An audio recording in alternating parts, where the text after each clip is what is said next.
제1장에서 10살 무렵의 어린이였던 싱클레어는 제7장에 도착한 지금 대학 입학을 앞둔 나이로 성장했습니다. 몸이 성장하는 동안 마음도 성장을 했는데요.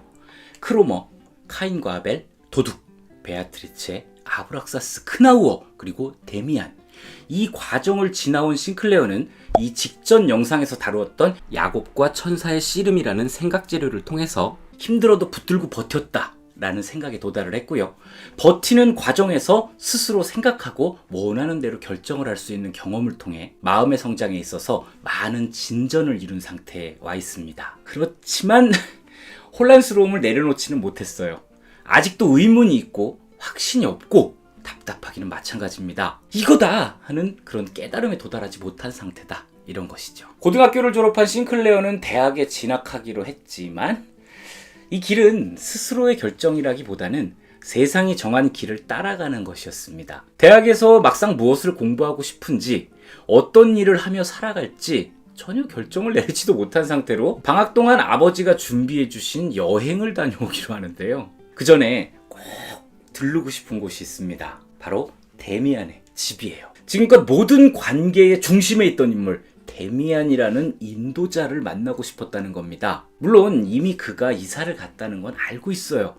4번째 에피소드 영상에서 새 그림을 그려서 우편으로 보낼 때도 알고 있었다고 했잖아요. 그럼에도 혹시나 하는 마음에 찾아간 데미안의 이전 주소지, 그곳에서 싱클레어는 현재 그 집에 살고 있는 노부인을 만났고요. 그녀를 통해서 데미안의 어머니 사진을 보게 되는데요. 사진을 본 싱클레어는 심장이 멎을 만큼 놀라버렸습니다. 사진 속 데미안 어머니의 모습이 자신의 꿈속에 반복적으로 등장하던 바로 그 여인의 모습이었기 때문이죠. 싱클레어는 당장이라도 그녀를 만나보고 싶어졌습니다. 하지만 방법이 없죠. 그래서 일단은 예정하고 있던 여행을 떠나는데요. 여행 내내 그 여인의 생각만 머릿속에 가득합니다. 쉼없이 이곳저곳을 돌아다니는 동안에도 자신도 모르게 그녀를 찾고 있었고, 만나는 사람들에게서도 그녀의 모습과 목소리를 찾고 있었어요. 그렇게 얼쑤 여행을 마치고는 대학에 입학하게 된 싱클레어. 이제부터는 철학 수업을 들으면서 니체를 공부하며 지내게 됐는데요. 그러던 중에 우연히 거리에서 데미안을 만납니다. 엄청 반가웠겠죠? 예전 그대로의 모습으로 싱클레어 앞에 나타난 데미안. 자연스럽게 자신의 어머니와 만나게 해주겠다는 말을 하는 겁니다. 두 사람은 잠시 동안 카인과 관련한 이야기, 공동체에 대한 이야기들을 나누고 헤어졌어요. 싱클레어는 데미안의 어머니, 꿈속의 여인을 만날 수 있게 됐다는 생각에 들떠 있습니다. 혼란스러운 세상과의 관계, 미래에 대한 불안, 이런 것들은 그 순간만은 아무것도 아닌 것으로 느끼면서 새로운 모습을 한 자신의 운명과 마주할 기대가 마음을 가득 채워버린 것이죠. 다음날 곧바로 데미안의 집을 찾아간 싱클레어. 자신이 보냈던 새 그림이 걸려있는 복도를 지나 드디어 데미안의 어머니를 만납니다. 싱클레어는 이제부터 데미안의 어머니인 에바 부인과의 대화를 통해서 그간 자신이 붙들고 버텼다 라고 잠정 결론을 내렸음에도 답답함이 느껴지던 것들, 이것들을 하나씩 풀어가게 되는데요. 성숙이 완성으로 건너가는 과정에 표 올라간 겁니다. 이제부터 싱클레어의 삶은 온통 에바 부인에 대한 사랑으로 가득 차버립니다. 정신적 성숙과 자아의 완성으로 자신을 이끌어주는 에바 부인에 대한 사랑의 감정, 그리고 육체적인 욕망으로까지 발전한 사랑의 감정의 혼합이라고 볼 수 있겠는데요. 에바 부인은 이런 싱클레어의 오르락 내리락하는 감정들을 적절히 탁 캐치를 하고는 사랑은 애원해도 안 되고 요구해도 안 됩니다, 이런 조언들을 툭툭 던져가면서 싱클레어를 이끌어주기 시작하는데요. 다양한 이야기가 오갑니다. 그 중에서 제가 개인적으로 가장 크게 감동받은 말을 하나 소개시켜 드릴게요.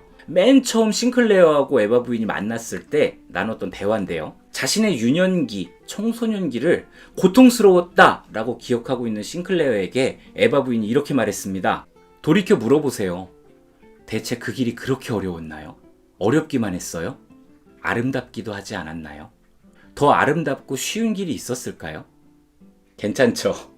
작품 흐름을 떠나서 이 문장만으로도 우리 삶을 다시 한번 정리해 볼 수 있게 해주는 멋진 문장이라고 생각을 합니다. 여러분께서도 이 문장을 통해 그간 힘들었다고 생각하는 과거의 기억을 다시 한번 정리해 보실 수 있었으면 좋겠어요.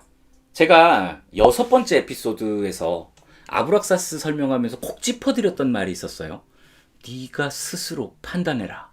그런데 싱클레어는 지금 어떤가요?